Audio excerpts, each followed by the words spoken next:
Oscar, it's really nice to be here and meet with you today. Can you break us down this new Sensortronic that you're launching here at Willowport Expo? It looks amazing. Yeah, well, thank you. I think our aim is to, the introduction of sensors and the capture automatically data. Okay, something that's so important is going to be part of the next big revolution of the industry.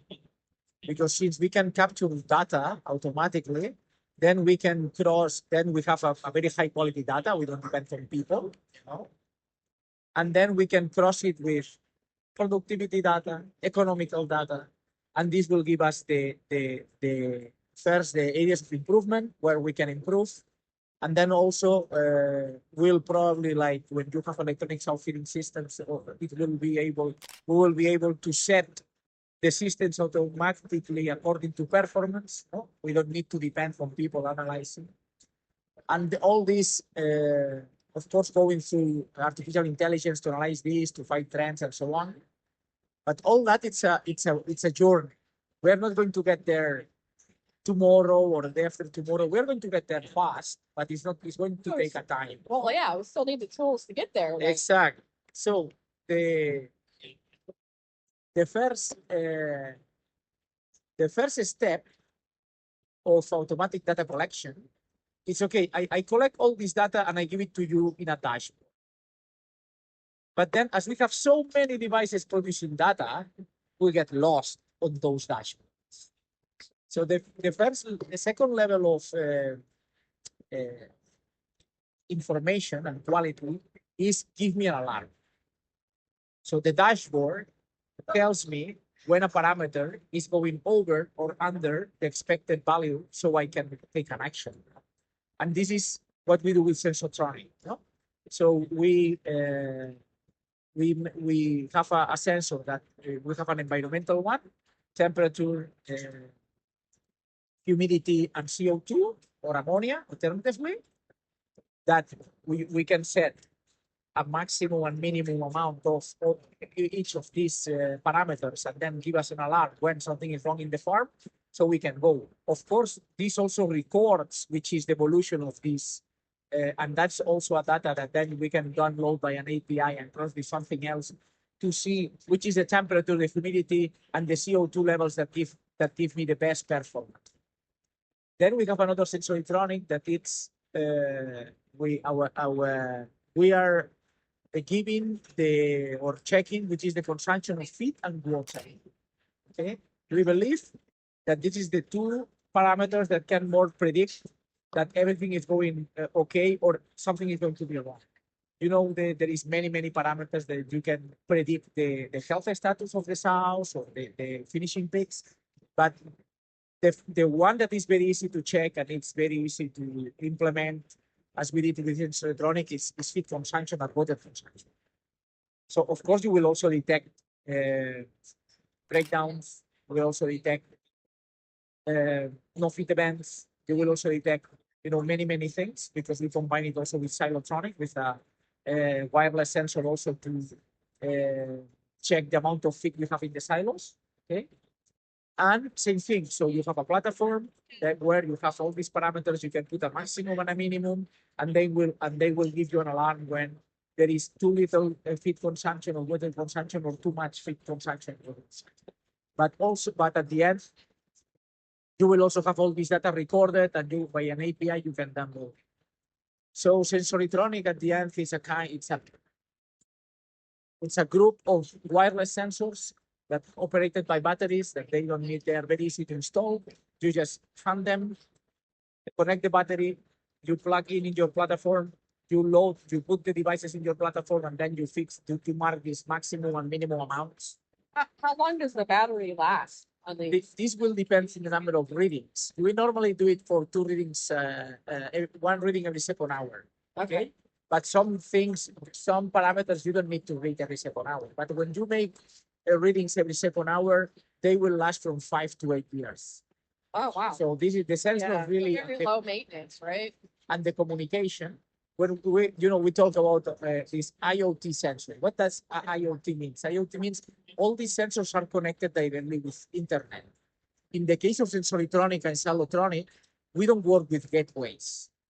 A gateway, normally we have all the different sensors connected to a gateway, which is the one that transfers to the cloud Yeah, so all you the have to have data. all the antennas, the Yeah, wiring. well, and then also not wiring can Okay. be wireless gateway, but the problem of the gateway is that if you have a breakdown in the gateway, then no connectivity of any of the sensors. As we are selling at the end peace of mind, we have decided that every sensor is going to be connected. So if we have any kind of problem of communication with one of them, we still have all the rest connected, okay, and sending data.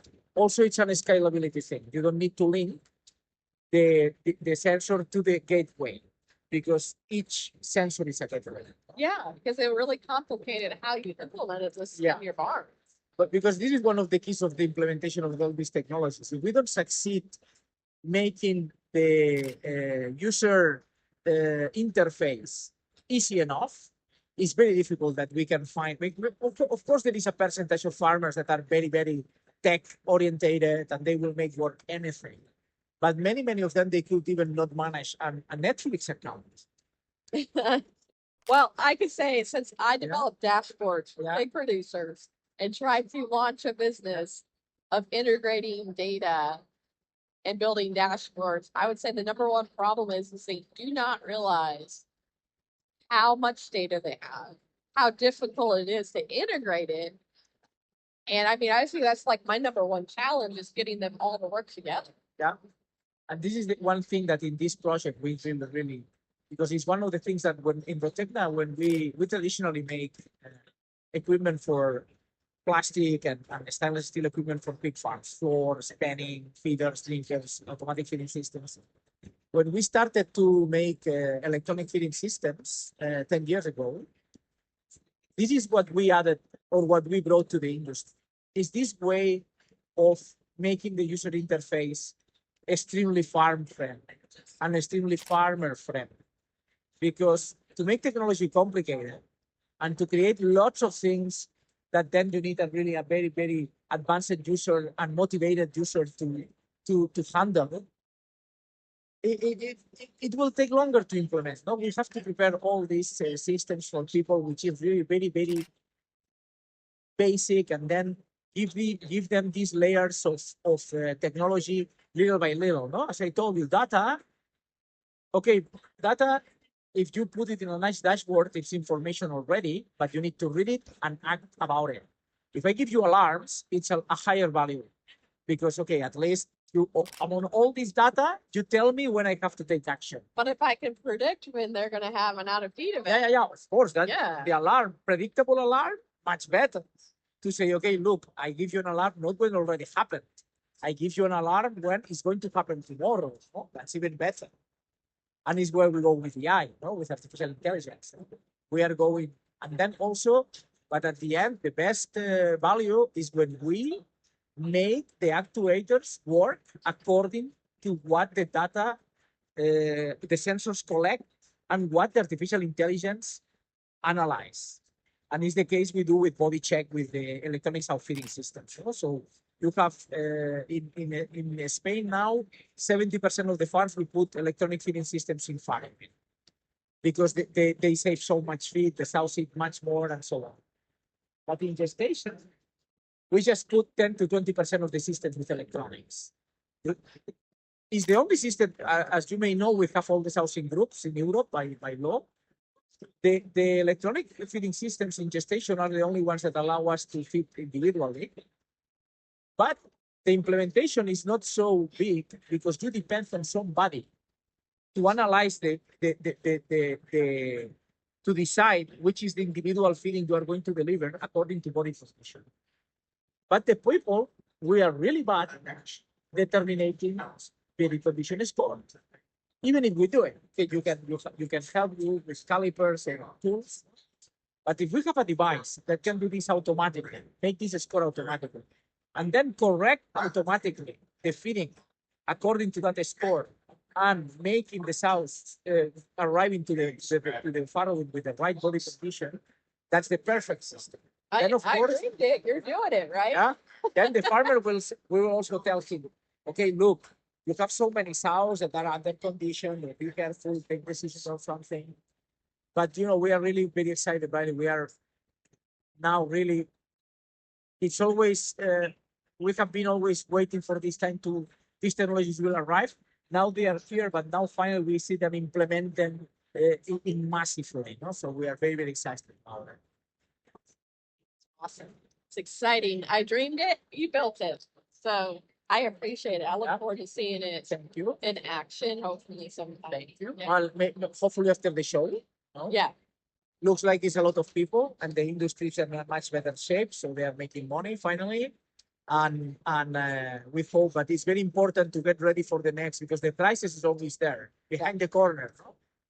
Invest in efficiency, it's the key, and then also invest. Unfortunately, we have the problem that it's every time much more difficult to find people to work with us. So we need to go to systems that we need less people can do more. So we need to get everything automatic as much as we can, so we can get much more pigs per person handled. And that's one of our targets as a company. Well, thank you, Oscar. It's a pleasure having you. Thank you for your time. Yep.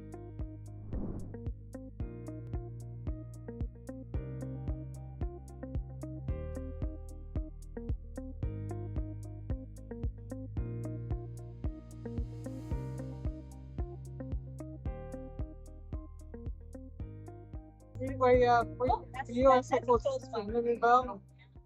We have about 6,000 employees. We have 7 manufacturing sites throughout the United States.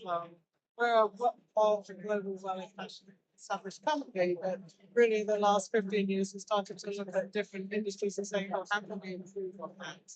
So working with the animal science section and Dr. Coulter and Dr. Yu, they got to do the study. Okay, thanks. Thank you. So, and Rob, Nice to meet you. Rob, what's your background? Oh, boy. So, bachelor's in animal science, master's in microbiology. This is in swine infectious disease. And there comes to cell filters for us. And 15 to 20 years of industry experience. I have more than that, I think, of pig experience growing up on a pig farm, but we raised a lot of pigs outdoors and then we moved to confinement in the 90s.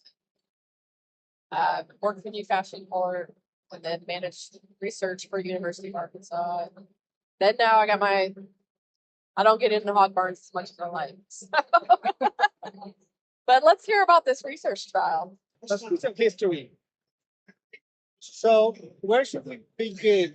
How familiar are you with PERS?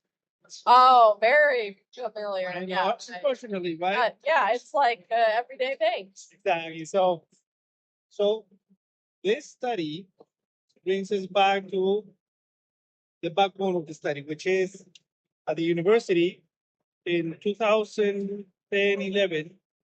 Dr. Bob Morrison started a monitoring project in order to understand whether the first season this year is better or worse than last year. So what he did is he started getting companies to share the health status of the breeding herds with him. So whether they break or whether they clear the virus. And that allowed us to understand that most of the outbreaks happen in the fall and in the winter, right? Why? Because I guess temperature helps, maybe winds, and then of course we have the airborne route and other routes, right? As the project grew, we started adding more variables to the database, whether you're filtered or not, right? One thing that started coming up is, can you revisit your outbreak rates according to density, so where my farm is located, but also whether positive or negative filtration, whether one is better than the other, right? So because we have this large database that accounts for 3.7 million sows, And because we had quite a bit of sows under filtration, we had a nice database that we can go and look at those rates and make comparisons in a better way. What I'm trying to say is that in the past there's been some studies conducted, but they have not had the amount of farms, the length, but also the density component, because I can only compare filtered and unfiltered if I'm taking into account density. That hasn't been done, right? But then on top of that, we said, well, let's take advantage of our database and look at the positive versus negative filtration, just because nowadays farms that are being built, they need to make that decision of should I go positive or should I go negative, right? So we said, let's go and look at all those factors, right? Just to see and quantify whether there's a difference, but also look at a decade and a half worth of data and see if the technology is still working. We knew that it was going to be working, but let's get that into the same model and do the analysis, right? Because first continues to go ahead us every year, right? So we need to bring more data for the producer and the veterinarian to make that decision appropriately. Right? And that's when we grabbed that database and we gave it to Charmaine. Yeah. So Sandra mentioned that we want to consider the regional density, but to beyond that, we also want to compare farms within the same region. Like we don't want to compare a farm that is not filtered in Iowa to another filtered farm in North Carolina. That's why we build a model called generalized additive model, and we put the coordinates of the farms in. And then using that, we can try to deal with this spatial autocorrelation for the first outbreaks for the first instance, right? So the Amsham Sandra just mentioned, we have more than 1,000 sow farms monitored for the whole 16 years of the lifespan. And then after the data cleaning, we had 175 filtered farms. And then we just go from there to grab the non-filtered farms nearby. And then we end up with 413 farms in total. And then we also have the positive filtered and the negative filter farm in the filtered farms, right? And we compare them for the whole period. And we also control for other important factors like not only the pig density in the area, that we use the number of AmShim monitored farms within 35 kilometers of each farm. We also included the USDA census data for the number of pigs in the county. By doing this, we can cover first the monitored farms from AmShim that covers about 60% of the sow farm in the US, and also the USDA data give us a sense of, the nursery, the finisher pigs, the total number. And we also control for the herd size, because the herd size might be impact, the rate of outbreak. And after all the controlling, we figured out that no matter is negative or positive filtration, they all have more than half lower rates of first outbreak than the non-filtered farms. And when we see the exact numbers, the negative filtered farms, they have a 51% lower rate of first outbreak compared to non-filtered. And the positive one even have a even larger percentage. So it's 58% lower than the non-filtered farms rate of outbreak. So this is the main result. Now we further look at only the negative and the positive, not the non-filtered one, only compare negative and the positive. We don't find a significant difference between these two. Well, I got to ask you some questions because I think this is important for people to know. How long did it take you just to clean the data? Cleaning the data is not very difficult because we work with data set every day. So we kind of know the structure. This is not the first study we made with Amship data. I would say maybe 1 to 2 weeks. At least. But I was going to say, it takes somebody smart like you to do this. It's not just anybody can do this type of data analysis.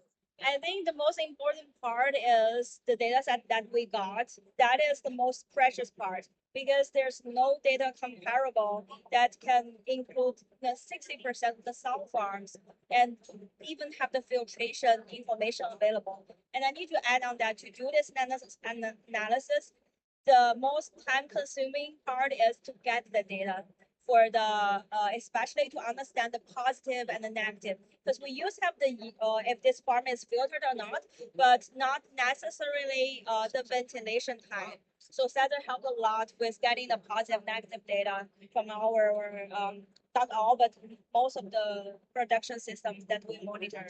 Yeah. And to add to that, there's one important component, and it's the producers and their veterinarians asking this question because the question comes from the field, and because we say, hey, yeah, we can do the analysis, but we just need these pieces of information to plug it into the model. That made this whole project into a nice collaboration, right? Because one thing is, hey, we have the question. The other thing is, how do we answer the question? The how to answer the question is the easy part. Is the raw material, and because of the trajectory of the project, the MChin project, it kind of enabled us. It put us in a very strong position to partner with AEM and get this done in a short period of time, right? Because like Charmaine says, I don't think there's around the world a database as robust as this one that will let Charmaine, people like Charmaine, smart like Charmaine, tackle this kind of questions because it's quite a lot of effort from everybody. Well, wonderful. Well, I really appreciate going through that study. I'm glad to hear. I wish it was 100%, but we know we can't always control people and processes. So I really appreciate it. So thank you for your time. Thank you so much.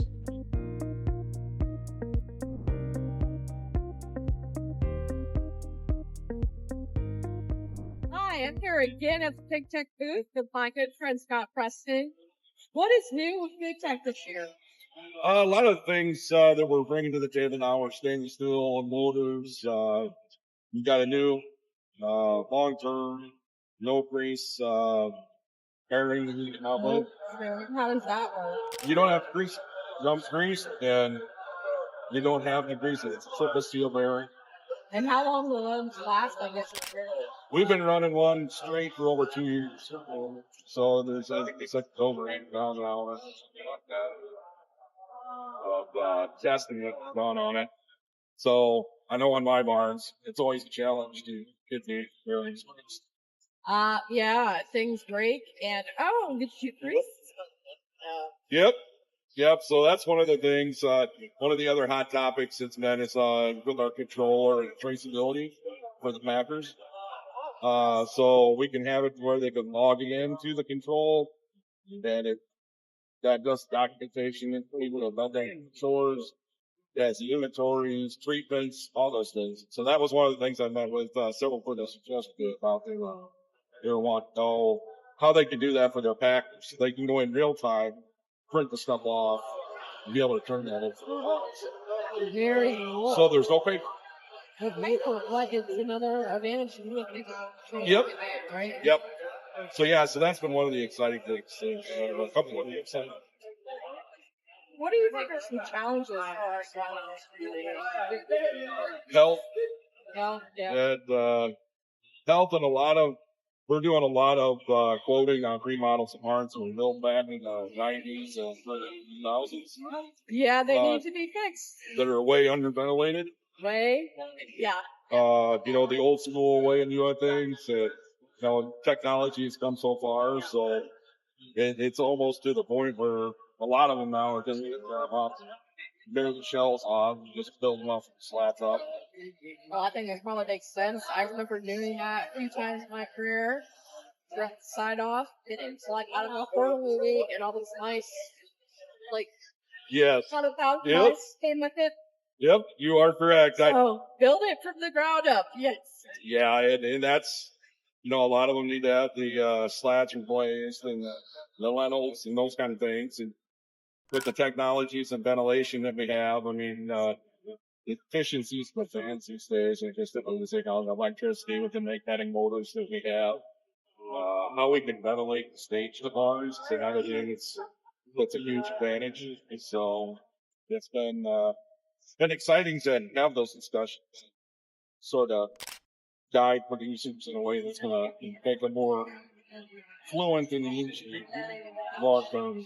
So obviously we're coming into heat this summer. What are some things that you can do to mitigate heat stress? Make sure your fans are clean and up and running up. Make sure they're greased, and manage your ventilation. A lot of the problems is like right now it's cool in the morning, extremely hot during the day.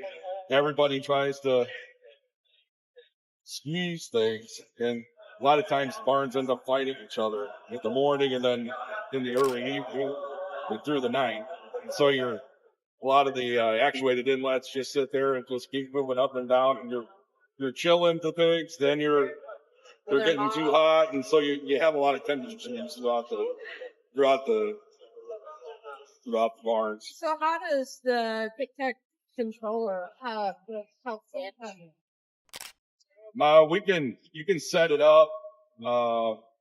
And Bonson's been great with helping with a lot of that, making the tweaks to the barns, and then he can do all that real time. From Indiana and not on Yes, farm. that is great. Yep, and so that's one of the great things. The producers can watch live and watch him do it on the screens and learn how to do it. So we can train the producers on how to make those tweaks themselves if they want. Otherwise, we can handle it from a distance and not have the biosecurity risks going on. Well, he did make one good point as so clean things. Oh,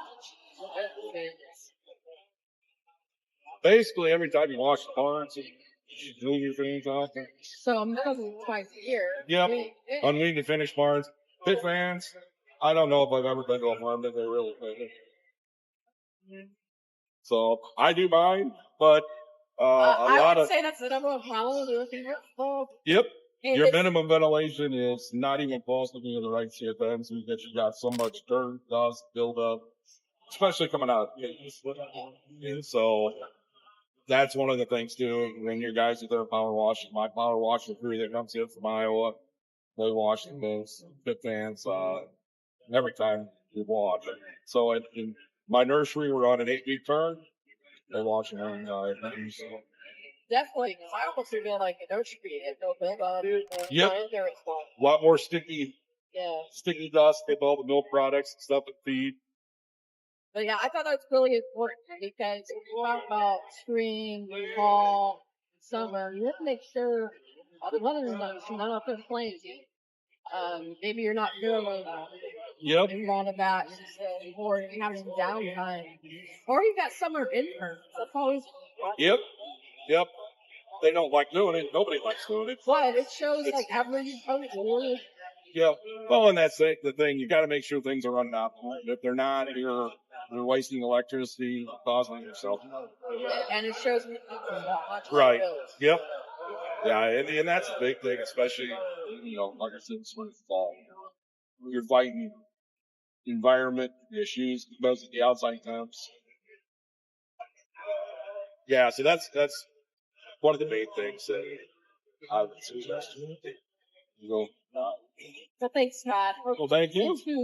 Well, fun you. No, you were good. Again, we're here live in the Big Tech booth with Michelle Workman, who's the newest salesperson for Big Tech. Can you give us a little bit of your background in the swine industry? Yeah, so I've been in the industry for 22 years now. I came from production my entire 22 years. So starting in sales has been a little bit different, but my last job, I did a lot of interactions with customers and working on different relationships and building relationships. Awesome. So what are some of the main challenges? I think just trying to get through the hurdle of cost effectiveness right now. And I think that a lot of producers are kind of getting to that point where they're jumping over that edge, going into the positive direction. We've had a lot of people stop by the booth yesterday, especially. We had quite a bit of activity, so it's interesting to see people come out and some positive about what's happening. Well, obviously, we both have roots in the swine production. What are some of the things that sets big techs without managers I do shop and stuff? I think a lot of it is the quality of product itself. And I think a lot of say that as they buy these products, that is one thing that we can back 100% is the quality of our product and the customer service that we can come along with that. What's your favorite? I would probably say the mix and controller or the mid slide. I mean, managing vents, so Yep. almost they do better. Right. Automatic, right? Yep, That right. more like Yeah, and it can hook right up to the controller, so Yeah. it's actually a really cool tool to be able to just use your phone as you're traveling. As you're, Yes. Game changer for the biosecurity world. It really takes that risk out of managing. Sure. So, have you had to clean out a lot of people? I have, yeah. Unfortunately, right here. It's not fun. Not fun. Not fun. No, no. And it's a money waster, so. Yes. Going into the summer, obviously we're slated to. I heard, especially with the U.S. changing hottest, hotter. I don't believe that. I don't know. But what are some of the things that you can use with the mix-up controller, fans,